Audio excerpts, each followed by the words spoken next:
ઉમિયા માતાજી સંસ્થાન ઊંઝા દ્વારા વિઝન 2030 અંતર્ગત 1001 શ્રી ઉમિયા માતાજી મંદિર નિર્માણના સંકલ્પ અંતર્ગત બાયડ તાલુકાના તેનપુર ગામે શ્રી રામ પરિવાર તથા શ્રી ઉમિયા માતાજી પુનઃ પ્રાણ પ્રતિષ્ઠા મહોત્સવનો પ્રારંભ વિક્રમ સંવત 2018ના મહાસુદ 9 રવિવારથી મહાસુદ 12ની બુધવાર તારીખ 21/2/2024 દરમિયાન યોજવામાં આવી રહ્યો છે। આ મહોત્સવમાં મંગલમય પાવન પ્રસંગોમાં મંગલકારી પ્રથમ દિવસે રવિવારે દેશ શુદ્ધિ, પ્રાયશ્ચિત કર્મ અને સાંસ્કૃતિક કાર્યક્રમ, જ્યારે સોમવારે યજ્ઞ મંડપ પ્રારંભ, દેવતા પૂજન, જલયાત્રા અને મંગળવારે મંડપ દેવતા પૂજન, પાત્ર પૂજા, મહાસપન અને તારીખ 21/2/2024ની બુધવારે મૂર્તિ પ્રાણ પ્રતિષ્ઠા, શિખર પૂજન, ધ્વજારોહણ સાથે મહાઆરતી, મહાપ્રસાદ, પૂર્ણાહુતિ સાથે મહોત્સવનું સમાપન કરવામાં આવશે। આ મહોત્સવના પ્રથમ દિવસે શોભાયાત્રામાં ડાકોર ગુરુગાદીના મહંત વિનોદચંદ્ર ગુરુજી તેમજ શ્રી ઉમિયા માતાજી સંસ્થાન ઊંઝાના મંત્રી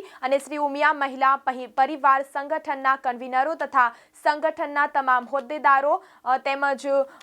સવાસો ગોળ કડવા પાટીદાર પ્રગતિ મંડળના તમામ હોદ્દેદારો, મીડિયા કન્વીનર પીએ પટેલ, સમાજના તેમજ શ્રેષ્ઠીઓ તેમજ તમામ દાતાઓ, તેનપુર ગામના અને સમાજના વિશાળ સંખ્યામાં ભાઈઓ, બહેનો અને વડીલો તેમજ ભક્તો ઉપસ્થિત રહ્યા હતા।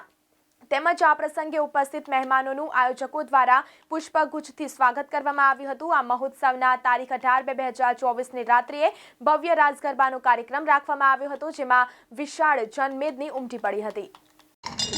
મા ઉમિયાના ધામમાં ભવ્યથી અતિ ભવ્ય ખેતી વિષયક ખેતીથી નિભાવતી એક ભવ્ય મંદિર તાલુકામાં તથા આજુબાજુની જનતાના એક મોટા કાર્યક્રમ રૂપે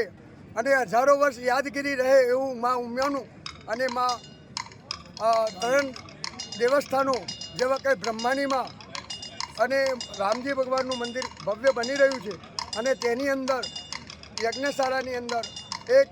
રોશની એટલે પ્રાકૃતિક રીતે એનું ભવ્યથી ભવ્ય અતિ ભવ્ય એવો વર્ષનો આપણે યજ્ઞ મંડપ બનાવેલો છે, સુશોભિત કરેલો છે। તે જોવાને નિહાળવા માટે આજુબાજુની જનતા બહુ પ્રોત્સાહિત થઈ